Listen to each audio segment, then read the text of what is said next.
Welcome to The Deep Dive, the show where we try to equip you with crucial insights from stacks of information. Today, wow, we're embarking on an exploration of a really visionary set of ideas. Seriously ambitious stuff. Yeah, it's curated by an individual, Luke Hayes, with a truly, you could say, audacious outlook on the future. Okay, let's unpack this then. Our mission today is to delve into this blueprint for something called Joyful Responsible Abundance, or JRA. It's this idea of a future where technology and, well, the human spirit are envisioned to, dance together towards a flourishing planet, starting small, locally, and then scaling globally. Right, a big vision. A huge vision. Now, the architect, Luke Hayes, he's actually remarkably upfront about where things stand. He openly shares that, some of these concepts, they're still really early stage. Nascent is the word he uses. Not fully baked yet. Not at all. Not concretely built. And honestly, he says most of them have never even been, stress tested in public forums, let alone actually developed in software or, built in the real world. That's quite a disclaimer. It is. But he emphasizes that the speed of ideation, the way ideas are connecting and evolving, that's increasing rapidly. Okay. So despite being early stage, the intention behind it all is described as incredibly powerful. It's driven by what he calls first principles logic and, well, immense willpower. First principles logic. Like reasoning up from the fundamentals. Exactly. Oh.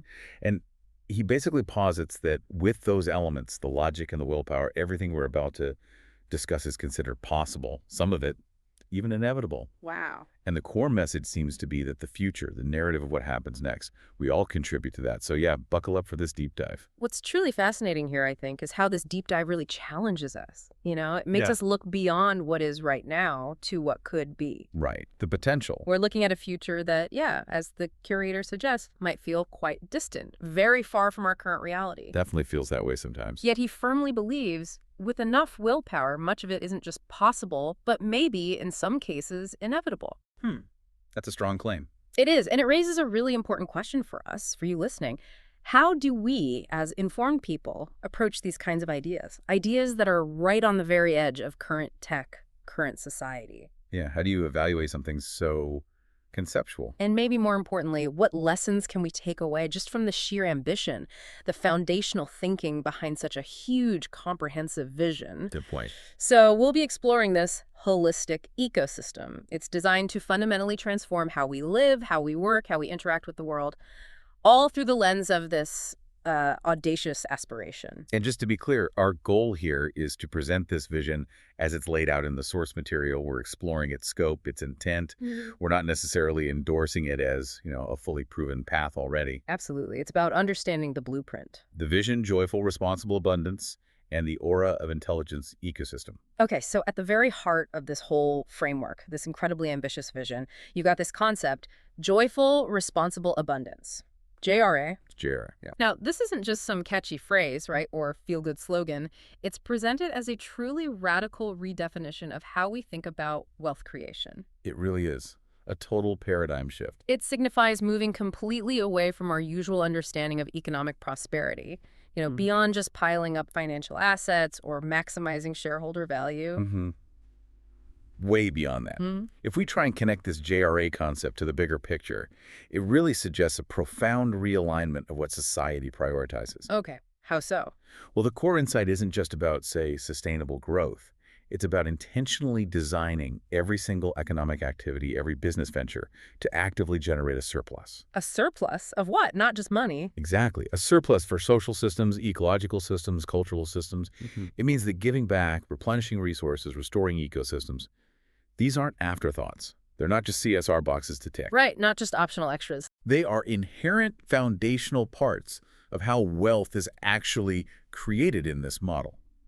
Every company within this proposed ecosystem, in fact, is designed with what's called regenerative venture logic. Regenerative venture logic. Okay, unpack that a bit. So unlike traditional businesses that might aim to, minimize harm or just be less bad, these ventures are structured from the ground up to actively restore, repair, or even upgrade critical life support systems. Can you give an example? Sure. Imagine a food company. Under this model, it wouldn't just produce healthy food. Its entire way of operating would be designed to regenerate the soil it grows the food in, actively improve it. Ah, I see. So the business itself is restorative. Precisely. Or maybe a water purification company wouldn't just sell clean water. It might actually fund and manage the restoration of entire watersheds. Wow. And this philosophy it applies across the board: food, water, health, governance, even cultural preservation. It's all about actively generating positive systemic impact. That's a deep connection. And this whole concept is deeply intertwined with the founder, Luke Nathan Hayes, often known as Luke Catalyst. His personal journey, his insights, they really underpin this drive to create meaningful change. It reflects this unique blend of, like, deep technological understanding and a very human, very compassionate approach to global problems. So it's tech meets heart, in a way. You could say that. He really envisions this as a living, evolving system, something designed for perpetual positive feedback loops. Okay, that's a powerful shift in perspective. So this grand philosophical goal, how does it translate into, the actual tech? What's the backbone? Right. The central technological pillar underpinning this whole vision is something called the Aura of Intelligence, AOI for short. AOI, Aura of Intelligence. Yeah. Think of it maybe like a cutting-edge tech startup. It's focused on extended reality XR and a very specific approach to something called cognitive architecture. Cognitive architecture. Sounds complex. It is. But the goal is to seamlessly bring together generative AI, the AIs that create content. Like ChatGPT and others. Exactly. Plus, blockchain technology for security and transparency and the huge network of Internet of Things, or IoT devices. All those connected sensors and gadgets. Okay, so bringing all that together, for what purpose? Its central overarching role is described as augmenting human capabilities, enhancing what we can do, and fostering a much more harmonious, collaborative relationship between us, humans, and technology. Harmonious collaboration. That sounds good, but what does it look like in practice? Well, the core of AOI revolves around developing what's described as a custom digital companion AI aura. An AI aura, like a personal AI. Sort of, but much deeper. Imagine your entire life's narrative, all your experiences, your knowledge, your personal data, your values, everything, meticulously mapped onto a structured, dynamic digital model. My whole life mapped out. That sounds intense. It does. The system visualizes and organizes all this information using a pretty fascinating structure. Okay. A 7-layered nested toroidal structure. Okay, you lost me a bit there. Toroidal, like a donut shape, 7 layers. Yeah, exactly like donuts nested inside each other, 7 layers deep. If it sounds technical or even a bit, esoteric, think of it more simply. Imagine a complex, multi-layered digital map of you, of your life. Okay, a map of me. But it's not just tracking data. It's designed to help you visualize patterns, connections, maybe even profound insights about your own consciousness, your experiences. So it's about self-understanding, too. Very much so. The 7 layers are said to correlate with the 7 chakras, if that means anything to you. Interesting parallel. And the information is represented visually using the ROYGBIV color spectrum. Plus, it incorporates a geosphere for Earth data and detailed star maps. So it connects the personal to the planetary and cosmic. That seems to be the idea. Yeah. The fundamental insight here is its incredibly audacious attempt to create a universal digital architecture for human consciousness. A universal architecture. Wow. And this isn't just for personal navel-gazing, right? It's envisioned as a foundational layer, a way to collectively define shared values and virtues. How did that work? Users are actively encouraged to build their own aura. And by doing that, by mapping themselves, they contribute to this massive, comprehensive data set. The idea is that this data set reflects a common underlying architecture for human experience itself. So my personal map contributes to a map of humanity, essentially. That's the core concept. And this personal mapping, this collective data contribution, it isn't just an abstract exercise in self-understanding or data collection. It's directly intended to tackle one of the biggest challenges we face, potentially.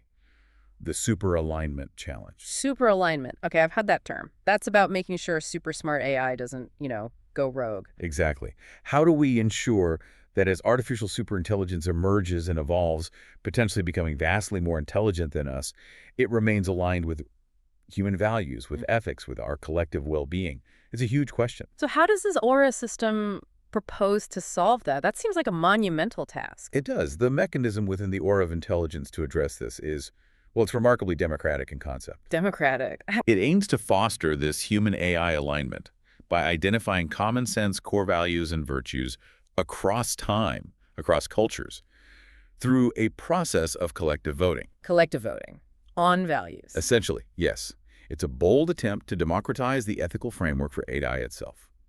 The idea is, if humanity can collectively vote on and agree upon fundamental principles and virtues, Like a global referendum on morality. kind of, to create a universally agreed-upon moral compass, then emerging superintelligences could theoretically be programmed to align with that consensus. Okay, so we collectively define the good, and the AI follows that. That's the theory. It's crucial for trying to prevent those potential misalignments or unintended negative consequences that, yeah, many futurists and ethicists are deeply worried about. Right. But would regular people be able to use this? It sounds incredibly complex behind the scenes. That's a key point. The plan is, perhaps surprisingly, that for general users, the actual interaction with this advanced tech would be simplified quite significantly. How simple. It would apparently use things like object-based zero-code programming, so visual building blocks, no complex coding needed, plus large language models for natural interaction and visual pattern matching. The goal is ease of use. So like building with digital Lego bricks. Something like that. Yeah. Making this complex system accessible enough for pretty much anyone to literally build and interact with their own digital twin, their aura, and in doing so, contribute to this grand collective project of defining shared values. Expanding the aura's reach, practical applications, and social impact. Okay, so this grand vision, the JRA philosophy, the AOI tech, it's not just abstract concepts or, philosophical musings. The plan makes it clear it's designed to have very real, tangible impact in the world. Definitely. That seems crucial to the whole thing. And what's really striking, I think, is that it starts with these deeply personal applications, addressing some really pressing, really intimate societal challenges. It shows a commitment to human well-being right from the core. Yeah, it's not just about grand global systems initially. It grounds itself in human need. One incredibly powerful example of this, and quite compassionate, is something called Aura for Aged Care and Dementia. That's a huge area of need. Exactly. And this isn't just like a generic digital assistant for seniors. It's described as a program specifically tailored to integrate that advanced AI we talked about with highly personalized dementia care. How personalized? It apparently leverages a really rich tapestry of data, historical data about the individual, deep values assessments, continuous behavioral analysis, all to create these incredibly nuanced and adaptive care profiles. So it really knows the person. That's the goal, to ensure that every interaction, every piece of support truly resonates with that individual's unique life story, their preferences, their remaining abilities. That goes way beyond simple monitoring. Way beyond. It's designed to actively facilitate social connection, use immersive tech like AR and VR for reminiscence therapy. Reminiscence therapy, like revisiting old memories. Yeah, imagine allowing someone with dementia to safely re-experience cherished memories or familiar environments virtually. Wow, that could be incredibly powerful. And crucially, the system is built to adapt as technology evolves, and all within what they describe as a meticulously designed ethical operations framework. Ethics are key in this area. Absolutely. The ultimate goal here sounds profound. Enhance the well-being and dignity of people living with dementia, provide real support for their families, and empower professional carers with smarter, more adaptive tools. And what's really fascinating here, and frankly critical if this is ever going to be viable in the real world, is the rigorous approach they outlined for clinical validation. The testing phase, proving it works. Exactly. For this aura for aged care and dementia, there's a very clear roadmap laid out for multi-phase clinical trials. Phase 1, Phase 2, Phase 3. All meticulously designed to meet Australia's Therapeutic Goods Administration, the TGA conformity requirement. The TGA. That's like the FDA in the U.S., right? Serious regulatory hurdles. Very serious. This isn't about just claiming theoretical benefits. It's about generating objective, verifiable proof that this thing actually helps. So what kind of proof are they aiming for? The ambition is to strategically position this system as assistive technology, or AT. That would make it potentially eligible for funding through major Australian programs like the National Disability Insurance Scheme, NDIS, and My Aged Care. Getting it paid for is crucial for access. Totally. And the emphasis is squarely on quantifiable benefits, things you can measure. Imagine a system that can objectively show, with data, things like reduced falls among elderly users. Huge problem. Or fewer instances of wandering for those with cognitive impairment, or maybe significantly better medication adherence through personalized reminders and tracking. Those are concrete outcomes. Exactly. That level of validation is what could transform what might seem like a futuristic concept into a clinically proven, fundable solution that doctors and care providers could actually prescribe or recommend. Right, and the focus on vulnerable groups doesn't stop there. No, the commitment to inclusivity seems pretty broad. Beyond aged care, there's also mention of Aura for the differently abled. Okay, what's the focus there? It's another significant initiative within the ecosystem, again leveraging AI and XR technologies, but this time to provide personalized experiences and adaptive tools for people with a wide spectrum of disabilities. So enhancing daily life, accessibility. Exactly. Improving accessibility, fostering more meaningful interaction, really demonstrating a deep commitment to inclusivity right from the start of the vision. Okay, so we've seen how the Aura system is envisioned to address these deeply personal needs, aged care, disabilities. But the ecosystem truly aims to transform much broader everyday experiences too, building interconnected communities on a scale we haven't really seen before. Yeah, it branches out quite significantly. This is where the vision starts touching on many diverse aspects of daily life, extending its reach into everything from like how we travel and stay places to how we get our food. Right, some quite practical, some very ambitious. For example, they talk about Aura Smart Pod hotels. Pod hotels, like those tiny capsules in Japan. Sort of the starting point, but reimagined with high-tech twists. These aren't just minimalist sleeping pods. The concept sees each pod equipped with advanced automation, XR capabilities, integrated AI. AI My Hotel Pod. What for? Designed for both optimal rest and productivity, so maybe personalized lighting and sound for sleep, but also holographic displays or virtual workspaces. Interesting. And they're not just seen as places to crash. They're envisioned as dynamic hubs of innovation, maybe with collaborative workspaces attached, environments designed to spark ideas and connection. Okay, so accommodation meets innovation hub. That's the idea. Then there's something truly ambitious. The Aura AI in-home auto farm. An auto farm in my home. Yeah. Growing my own food automatically. Precisely. It's described as a sophisticated system aiming to empower individuals with the capability for self-sustaining, technologically integrated food production right there in their own homes. Wow. How would that even work? It sounds like a holistic approach, using a combination of hydroponics for plants, aquaculture for fish. Fish in my house. Potentially small scale, yeah. Maybe even small animal husbandry, though details are sparse there. But it's all integrated with human biofeedback, robotics, and advanced AI. Biofeedback. So it knows what nutrients I need. That seems to be the goal. Providing personalized, incredibly efficient farming that adapts to your specific dietary needs or preferences, even optimizing resource use, water, energy, nutrients based on real-time data. That sounds incredibly futuristic. It does, but it's presented not just as a cool gadget, but as a foundational blueprint for the future of sustainable living, designed to address critical challenges like future food security, environmental stewardship. Especially with climate change impacting farming. Exactly. They even suggest potential applications in really challenging environments, like underground bunkers or maybe future spill stations. Okay, that's thinking big. The sheer breadth of application within this Aura ecosystem is really quite remarkable. It's not just about developing one killer app or product. Right, it's a whole network. It's an interconnected network of integrated solutions, all fundamentally designed, remember, to make life more joyful, abundant, and sustainable, according to the JRA philosophy. And they see economic potential too. Oh, definitely. For instance, that in-home auto farm. It's presented not just as a convenience, but as a potential trillion-dollar opportunity. Trillion? Why so high? That valuation stems directly from those pressing global challenges, climate change impacting traditional agriculture.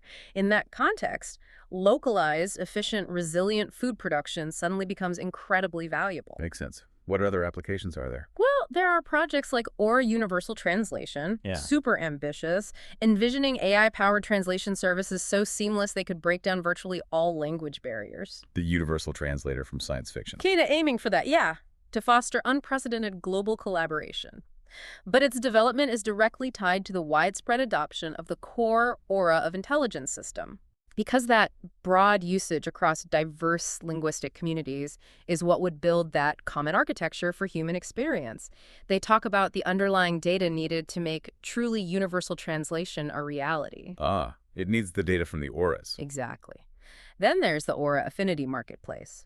This is described as a unique blockchain integrated platform, a secure, transparent hub for transactions, but specifically for transactions that are deeply aligned with Aura's ethical ethos. So a marketplace with values baked in. Seems like it. Initially focusing on supporting entrepreneurs and volunteers within the whole JRJR Earth ecosystem. JJR Earth. That's the overrushing name. Yeah, Global Alliance for Joyful Responsible Abundance, JAJRA. Got it. What else? Closely related is Aura Entrepreneurs Co-Living, a specialized platform to facilitate unique living arrangements for entrepreneurs and volunteers involved with JAJR. So like dorms for world-changing entrepreneurs. Maybe a bit more sophisticated than dorms. But yes, specifically designed to foster intense innovation and amplified social impact through shared living and working spaces. The synergy effect. Okay. And finally, there's Aura Clothing and Wellness.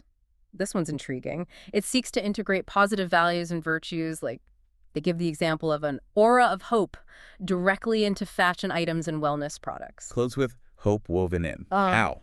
It's not entirely clear how, maybe through design, branding, or linked digital experiences. But the aim isn't just to sell stuff. It's to inspire self-love, social confidence in users. Okay. Even, get this, to globally map collective virtues based on aggregated sales data. Map virtues through sales. How?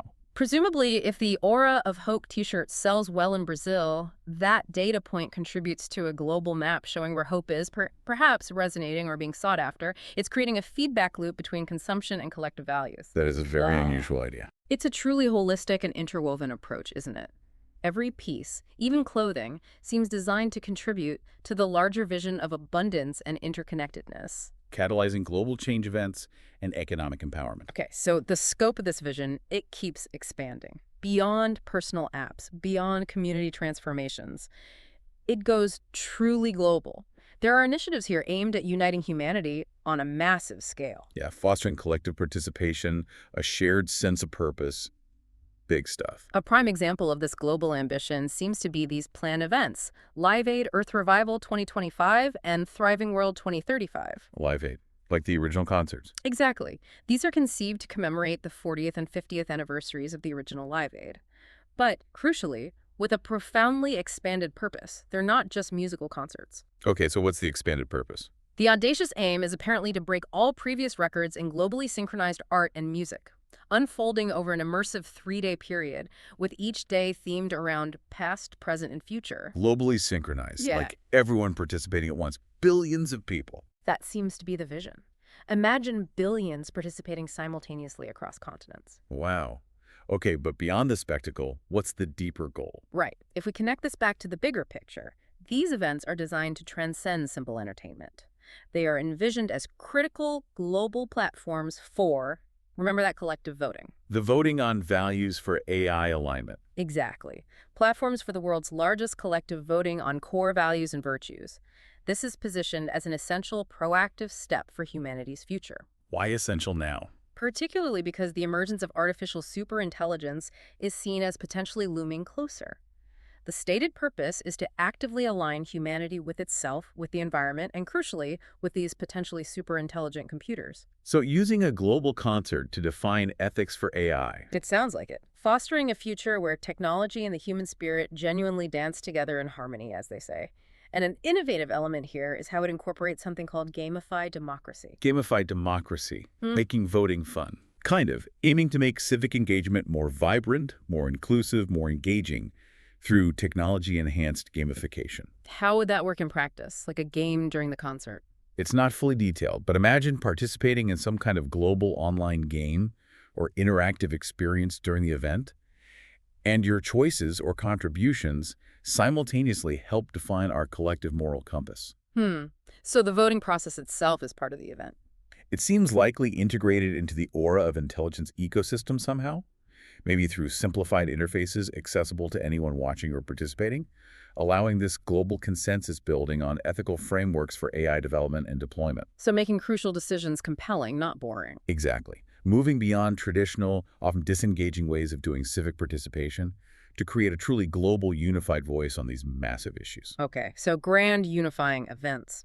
But beyond that, a crucial part of this whole abundance vision seems to involve tackling systemic inequalities head-on, particularly in the economy. Yes, that seems central to the responsible part of joyful, responsible abundance. And the plan specifically highlights a really dedicated focus on empowering female entrepreneurship globally. Right. That comes through strongly. This commitment is brought to life through initiatives like 10,000 Queens Venture Capital and then an even more ambitious 50,000 Queens Venture Capital. Queens VC. These represent huge scale-ups of an earlier, smaller 500 Queens VC initiative. The plan is to extend its reach first across all the G20 nations and then eventually to over 100 nations worldwide. Wow. That's global reach. And the audacious goal is nothing less than drastically altering the landscape of female entrepreneurship, providing the necessary support and, crucially, capital to 10,000 and eventually 50,000 female-led startups. 50,000 female-led startups funded. That's massive. It's a targeted effort to correct those historical imbalances we know exist, and the idea is to unleash immense, untapped potential. This does raise an important question, though, one people might ask. What? Why this specific, very singular focus on female entrepreneurship? Is there a reason given? Yes, the source material directly addresses that. The rationale is to directly confront the stark gender disparity that has historically plagued venture capital funding. You know the stats women founders consistently receive only a tiny fraction of the available capital compared to men. Despite often showing great return. Exactly, despite often demonstrating comparable or even superior returns. So, by providing not just the crucial financial backing, but also dedicated mentorship, strategic guidance, access to networks. The whole support package. Right. These initiatives aim to foster innovation and business leadership among women on a truly global scale, unlocking that economic and social potential that's largely been overlooked or underfunded for so long. Okay, that makes sense. It's addressing a clear gap. And this is all part of a broader structure called the Queen system. The Queen system. Tell me more. It's described as a global swarm-led venture-building architecture. Swarm-led. Like bees. Kind of like that collective intelligence idea, yeah.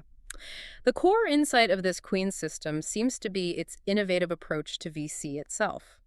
It aims to transform traditional venture capital, which can often be opaque, exclusive, Definitely. into something more like a gamified, community-driven narrative experience.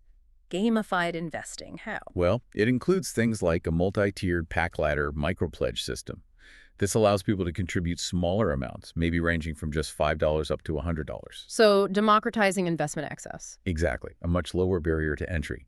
And it turns what might just be a simple financial transaction into something more engaging, like an initiation into the worlds of various pillar queens. Pillar queens. Like archetypes. It seems so.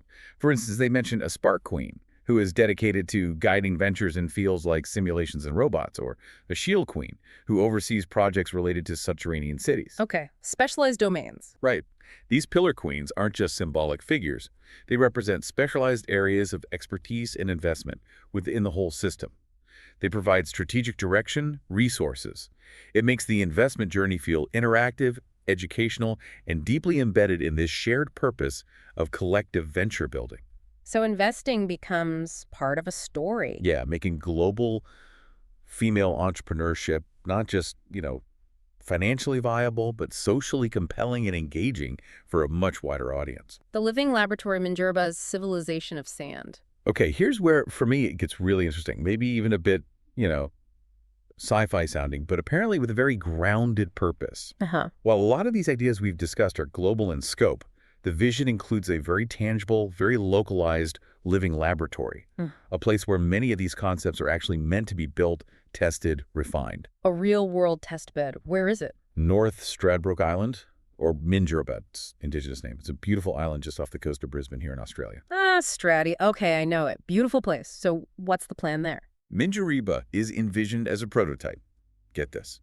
Civilization of sand. A civilization of sand? What on earth does that mean? It means it's designed to be a fully closed-loop system where the island's own abundant local resources, things like its sand, obviously, but also the sun's energy, the power of the ocean waves, even waste products, are ingeniously harnessed to provide renewable energy, sustainable construction materials, locally sourced food, all for the community living there. Wow. Self-sufficiency powered by sand and waves. Pretty much. And crucially, the plan is for the significant revenue generated from all these self-sustaining activities to finance a perpetual sovereign wealth fund, or SWF. A sovereign wealth fund, like Norway's oil fund. Kind of like that, but specifically for the Minjurba community itself. Funded by renewables and local resources, not fossil fuels. Interesting. The whole project aims to transition the island completely away from its history of extractive industries, particularly sand mining, which actually ceased there in 2019, Right, that was big news. towards a vibrant, truly regenerative economy. It's about demonstrating self-sufficiency, ecological prosperity, and creating a tangible example of that joyful, responsible abundance philosophy, living and breathing at a local level. So Strategy becomes the proof of concept. Exactly, a blueprint that could then be applied globally. This concept of Minjariba as a living laboratory, it sounds absolutely crucial for what the broader vision calls playbook hardening and proof of concept. Playbook hardening, like Yeah. making sure the instructions are solid. Precisely. Think of it as the ultimate sandbox for innovation.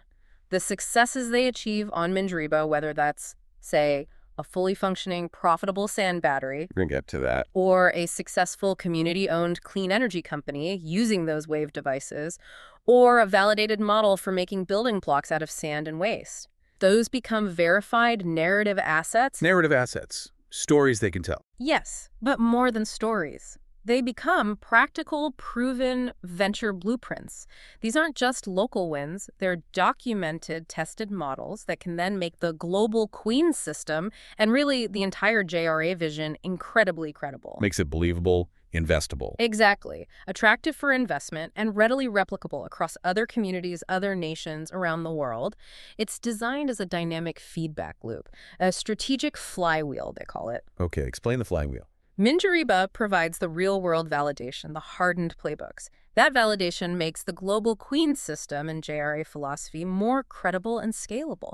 Then the global network potentially provides talent, capital, market access back to Minjariba to fuel more ambitious R&D there. Ah, a virtuous cycle. Exactly. It's a strategic feedback loop driving exponential growth. Without that global scaling vision, Minjariba could just remain a brilliant but maybe isolated eco-project. But without Minjariba providing that tangible, real-world validation, the Queen system and JRA would risk staying as inspiring but ultimately abstract ideologies.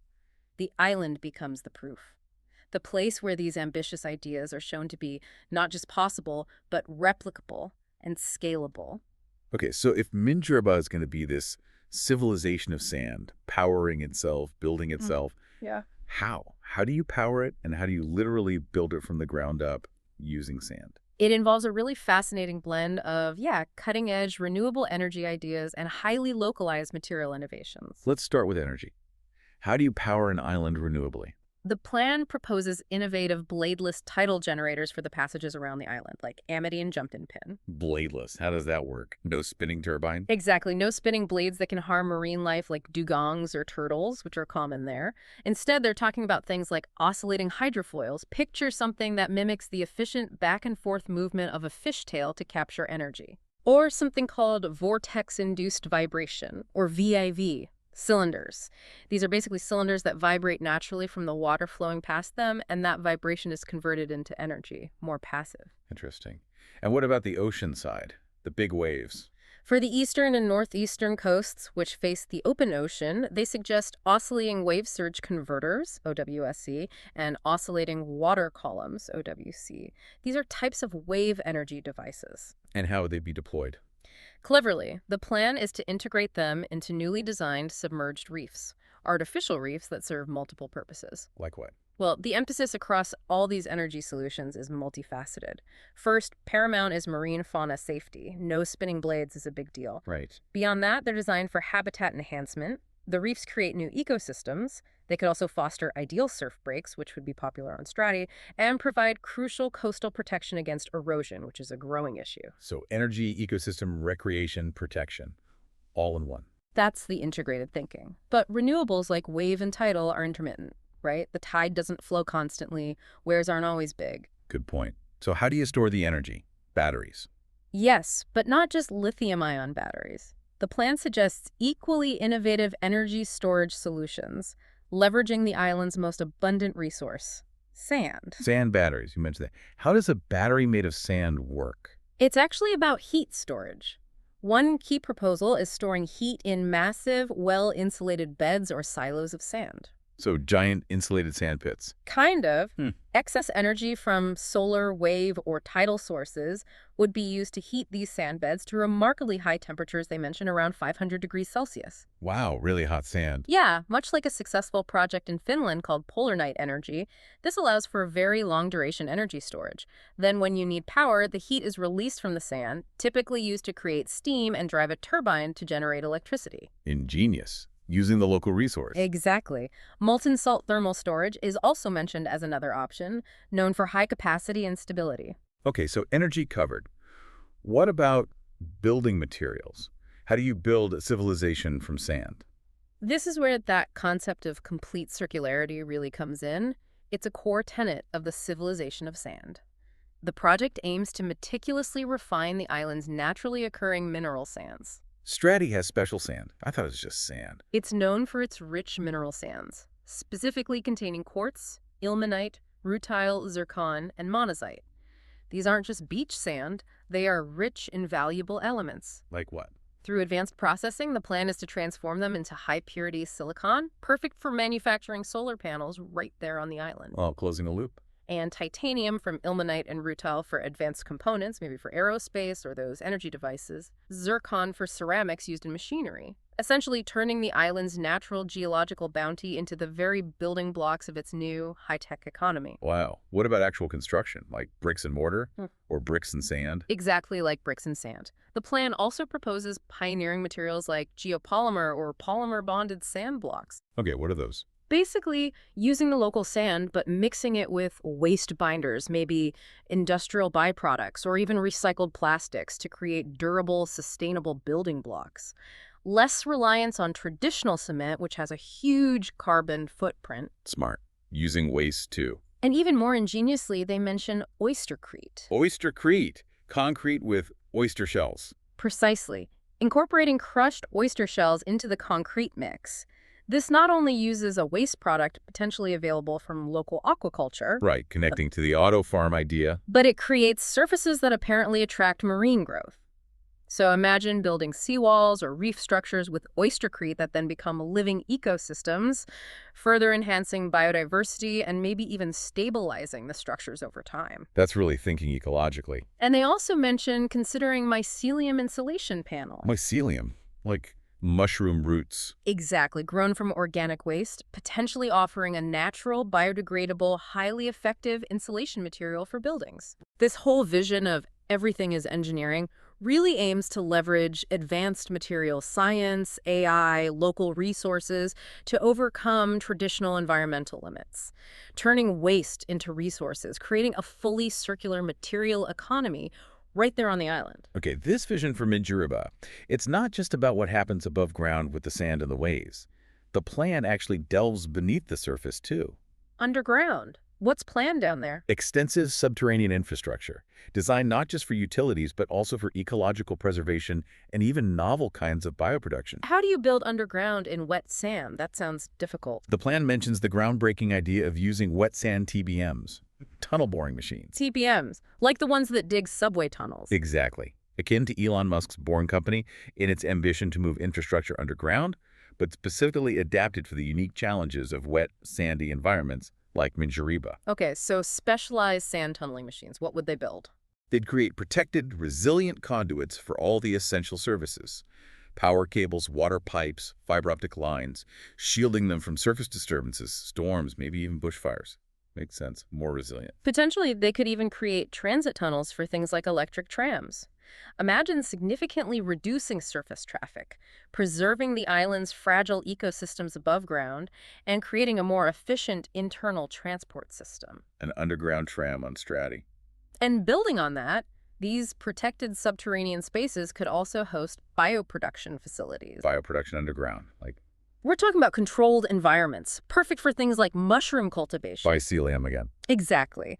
Advanced hydroponic gardens for fresh produce year-round, highly efficient edible algae or seaweed farms, even aquaculture systems for sustainable seafood. Why underground? The big advantage is the constant stable temperature down there. It drastically reduces the energy needed for heating or cooling, making these systems incredibly energy efficient, self-sufficient food production, regardless of surface weather or seasons. Okay, that's clever.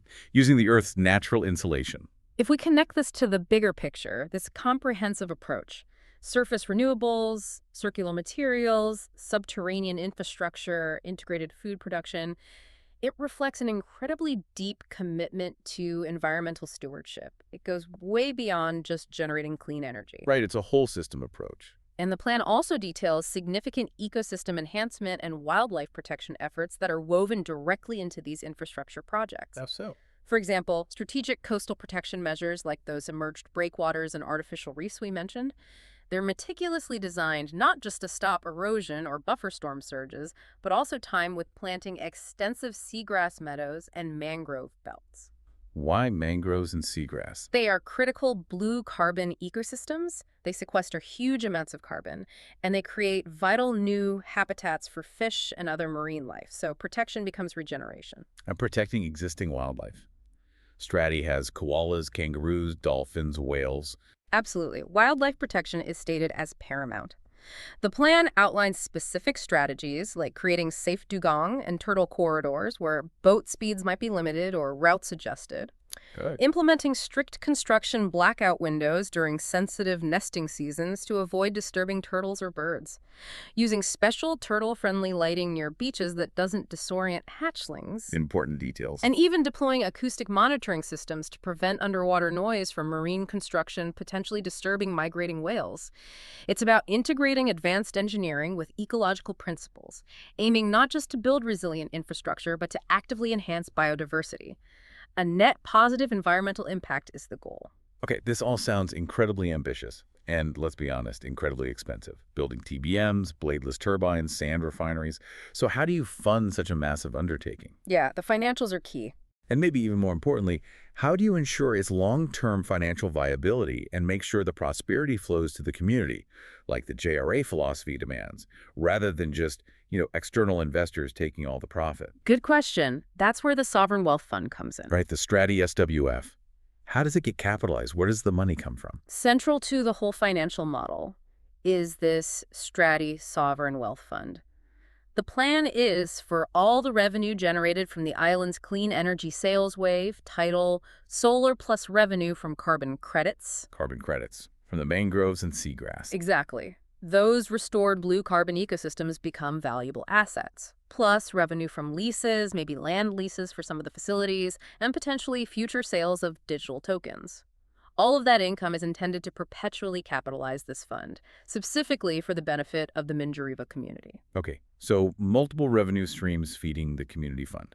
And there's a specific mechanism mentioned. A significant portion, stated as between 10 to 20%, of any financial surplus generated by the entire island ecosystem is explicitly intended to be recycled back into the ecosystem itself. Recycled how? Funding new local startups that align with the JRA vision, maybe building robust local mutual aid treasuries to support residents in times of need, reinvesting in the system. Okay, and what about those digital tokens you mentioned?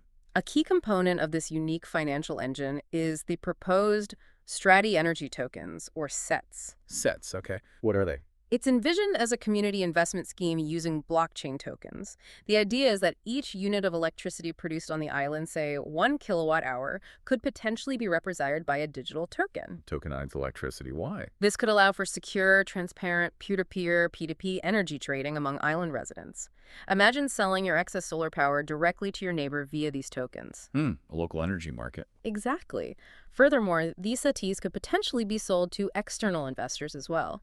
They would represent a stake, essentially, in the future revenue streams generated by the island's regenerative economy. So people could invest directly in the island's success. That's the idea, enabling microinvestment, maybe allowing people with smaller amounts of capital to participate, and radically democratizing the ownership of the island's future for a much wider range of participants, both local and potentially global. Okay, but this model, it raises that important question again. How does this structure truly ensure abundance stays within the community? How does it stop profits just leaking out? It seems the ingenious part of the design is aiming to ensure that the economic gains are not externalized, but translate directly and perpetually into community gains. How is that locked in? Instead of profits potentially just flowing away to distant shareholders or external corporations, the model is designed so they constantly cycle back via that sovereign wealth fund. And that fund, controlled locally, would then be utilized to fund essential community services. Things like enhanced education programs tailored to the island's future needs, improved healthcare facilities, vital cultural programs, perhaps supporting Quandamuca heritage and arts. Things the community values. Exactly. And also the ongoing maintenance and necessary upgrades of the very energy and resource systems that are generating the revenue in the first place. It creates this multi-layered financial safety net. A buffer against hard times? Precisely. Designed to buffer the community against regional economic shocks, maybe downturns in tourism, and truly underwrite a form of civilizational scale resilience, as they put it. Civilizational scale resilience. Bold term. It is, but the aim is to build this self-sustaining virtuous circle, where the island's natural capital, sand, sun waves, and human capital, skills, community, generates significant financial capital, which is then reinvested to further improve both the natural and human capital, fostering continuous regenerative growth for the entire community, not just extracting value. Minjariba case studies. Local innovation, global relevance. Okay, so we've explored the grand overarching vision for Minjariba, the energy, the materials, the funding, but the plan also zooms right down into deeply integrated community projects. Right, the local level stuff. These case studies really show how that macro vision of joyful, responsible abundance is meant to scale down, how it translates into specific, tangible improvements in local daily life, proving the concept at every level. Bringing it down to earth, literally. One great example of this localized application is the proposed Minjariba Multipurpose Beach Sports Club. A sports club, okay. But this isn't just a simple renovation. It's described as a complete revamp of the existing Amity Point Sports Reserve, transforming it into this vibrant, laid-back, but still action-packed precinct. What kind of activities? Imagine expansive facilities for all sorts of beach sports, volleyball, beach cricket, frisbee, soccer, alongside maybe an outdoor cinema for community movie nights, dedicated spaces for cultural gatherings like traditional yarning circles with the Quandamuca elders. Integrating culture is key. Definitely. Plus lively markets, venues for music, festivals. It's also strategically designed, apparently, to align with Queensland government strategies for the upcoming 2032 Brisbane Olympics. Ah, the Olympics connection. Yeah, with an explicit aim for it to be a potential pre-games training camp site for various sand sports athletes. Smart planning. And the tech integration, does it fit the JRA model? Oh, yeah. Technologically, this club would integrate things like solar roofs and battery storage for energy independence, multiple EV chargers for visitors and locals. Standard sustainable stuff now, almost. True, but it also envisions utilizing one of those sand battery heat stores for providing hot water for showers, leveraging the island's unique resources again. Ah, using the sand battery locally. Cool. And it would feature Internet of Things, IoT sensors, meticulously tracking environmental data like sand temperature, real-time foot traffic patterns, even wildlife movement nearby, perhaps displayed on a public dashboard for transparency and education. Data-driven community space. And crucially, it deeply emphasizes cultural collaboration with the Quandamuca people, the traditional owners, using dual-language signage, integrating cultural ceremonies into the club's events and operations, making it a true hub of shared heritage and modern activity. What's genuinely fascinating here, I think, is how these hyperlocal initiatives, like the sports club, serve as these crucial micro-proofs of concept for the much larger JRA vision. Showing it works on the ground. Exactly. They demonstrate that integrating advanced technology can directly enhance community well-being, foster sustainability, create new economic opportunities, all while building local capacity and resilience, and doing it even while operating in potentially challenging environments, like an island which might have, patchy internet coverage sometimes. Right. Practical realities. What's another example? Another compelling one is the Point Lookout Fishing Club's super app, An app for fishing. but described as an offline-first, community-centric, fishing everything super app. Offline first. That's important for patchy connectivity. Critical. This app would aim to empower members with comprehensive trip planning intelligence, giving them real-time lunar data, detailed weather forecasts, accurate tide information, up-to-date fishing rules and regulations. Everything a fisher needs. Right. But it's also designed to foster social connection among anglers, maybe sharing tips or catches, manage fishing competitions seamlessly, and critically, integrate with citizen science initiatives. Citizen science? How? By collecting anonymized conservation data, maybe catch sizes, species, locations for research partners, like universities or fisheries management, turning a popular hobby into a valuable scientific contribution for managing fish stocks sustainably. That's clever, using the community's passion. And it's designed to scale via what they call a sophisticated human plus AI agent swarm collaboration model. Okay, what does that mean? It means that human insights and local knowledge from the fishers themselves would be augmented and amplified by AI. The AI could spot patterns, optimize data collection, maybe even predict fishing hotspots, allowing the app and its usefulness to grow organically and intelligently over time. Humans and AI working together in the app. Exactly. And finally, there's the Strati Employment and Training Agency. This sounds maybe less flashy, but potentially foundational. Why foundational? It's envisioned as the core people layer for a broader, island-wide Strati Everything app, a central platform managing interactions across the island.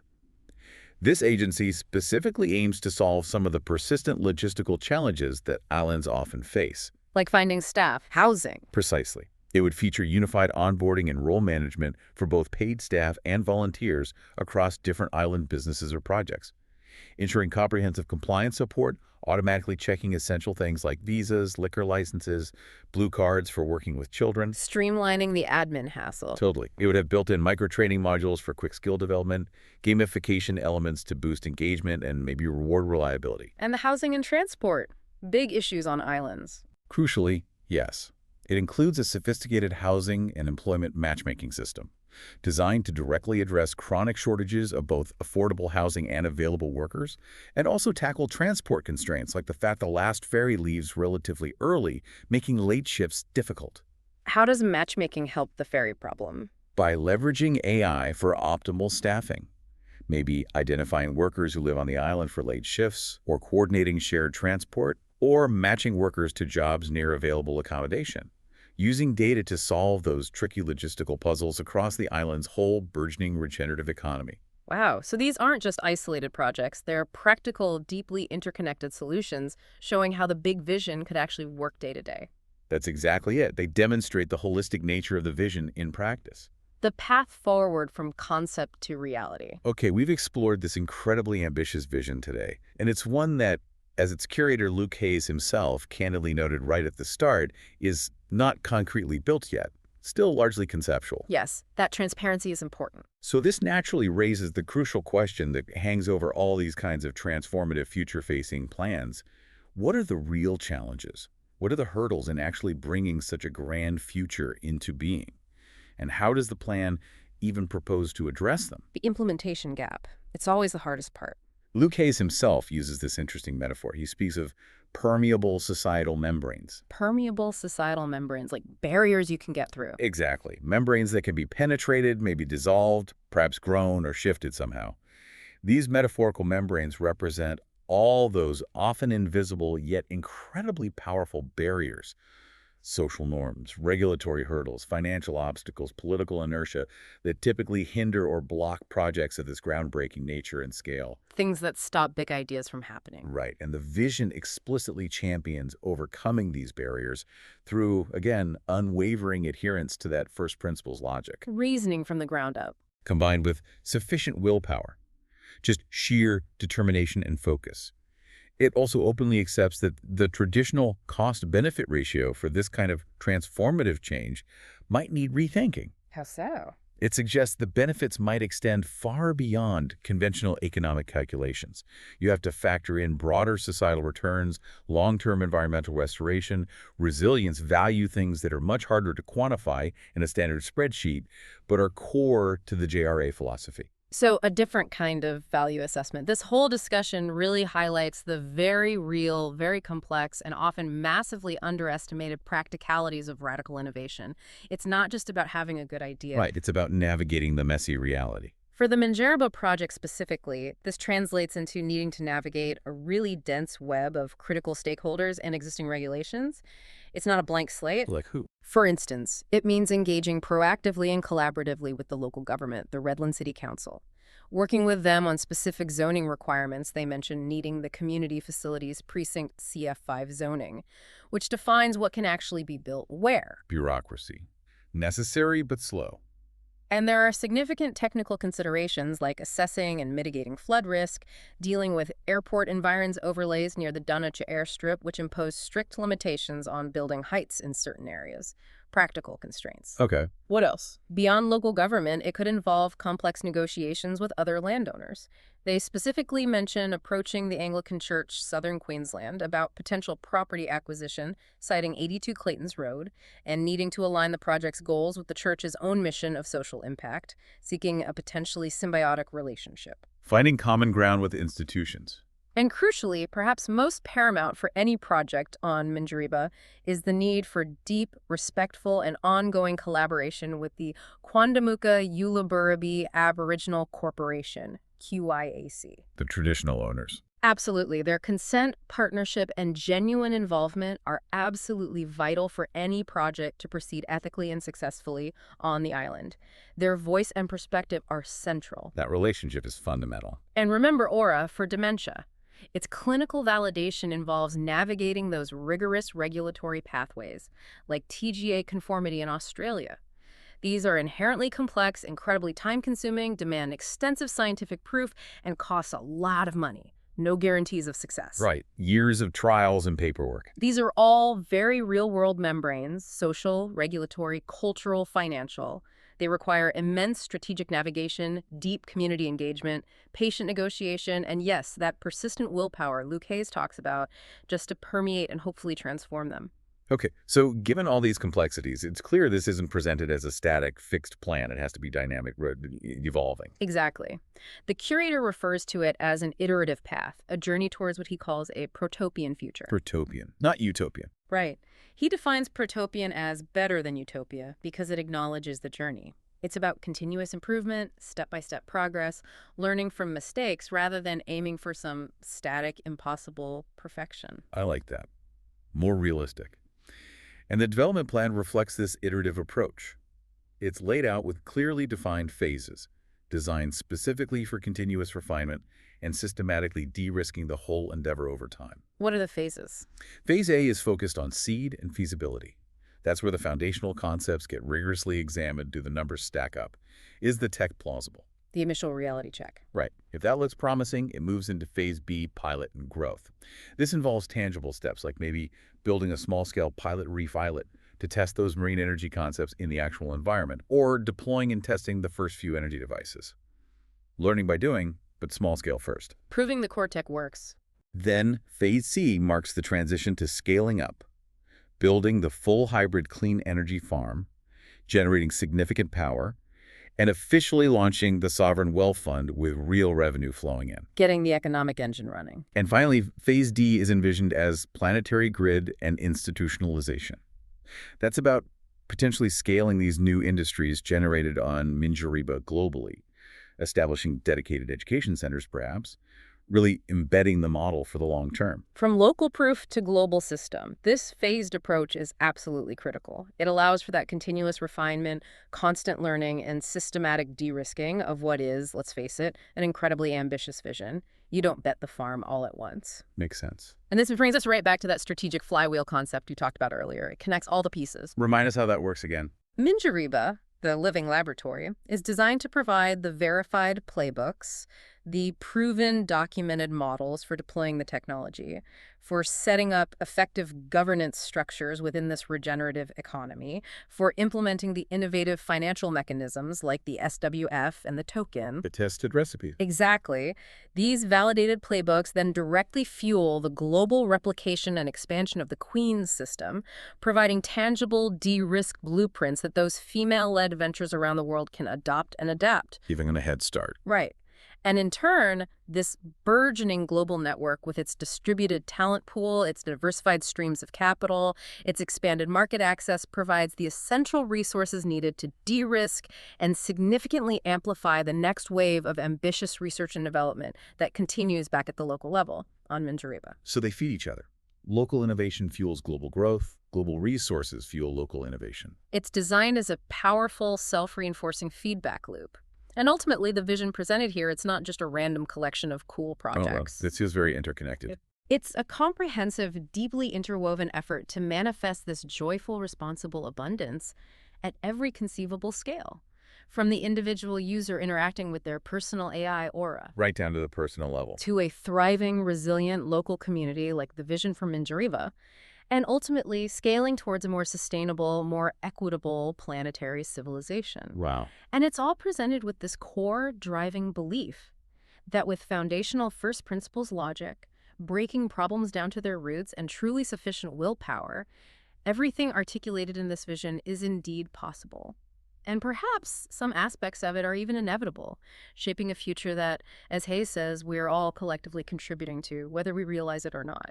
We've taken a really deep dive today into an extraordinary vision of the future, one meticulously built on this philosophy of joyful, responsible abundance, fueled by some seriously cutting-edge technology concepts, and yet firmly grounded in the strength and self-sufficiency of local community, like the Minjariba example. It's quite a tapestry of ideas. It really is. It stands as a testament, I think, to what's possible when powerful intention meets groundbreaking innovation. Even when, as we've stressed, the path ahead is still being forged, and many of these concepts are still in their earliest, most theoretical stages. What truly stands out to you, thinking about all this, for our listeners, what's the thing that resonates most? Good question. Maybe it's the sheer audacity, the ambition to use AI for something as deeply personal and empathetic as dementia care. Or maybe it's that innovative, almost poetic idea of literally building a civilization of sand, powered by the very elements beneath our feet, the sand, the sun, the waves. Both are pretty mind-bending. This comprehensive vision, it really asks us, doesn't it? As listeners, as participants in the world, it asks us to consider not just how far humanity can push the boundaries of what's technologically possible, Which is already happening fast. but maybe more profoundly, how we can fundamentally redefine our social structures, our relationship with the environment. Especially if we embrace this idea that our collective narrative, our future story, is still being actively written and shaped by every decision we make, every act of collective willpower. So, okay, what does this all mean for you personally, listening to this? If, as the curator Luke Hayes suggests, everything is engineering, meaning we have the power to design and build our realities, our systems. A powerful thought. And if those seemingly insurmountable, permeable societal membranes, the barriers, the obstacles can indeed be shifted, dissolved, transformed, how might just understanding a grand interconnected vision like this change your perspective? Yeah. Your perspective on the future you contribute to, even in your own daily choices, your work, your community. Yeah, does it spark any ideas? Could adopting a mindset rooted in that first principles logic, really questioning assumptions and finding that sufficient willpower, could that help you engineer your own path towards a more joyful and responsible abundance, even if it's on a smaller personal scale? Maybe impacting your own family, your local community group, your personal projects. Something to think about. Definitely food for thought.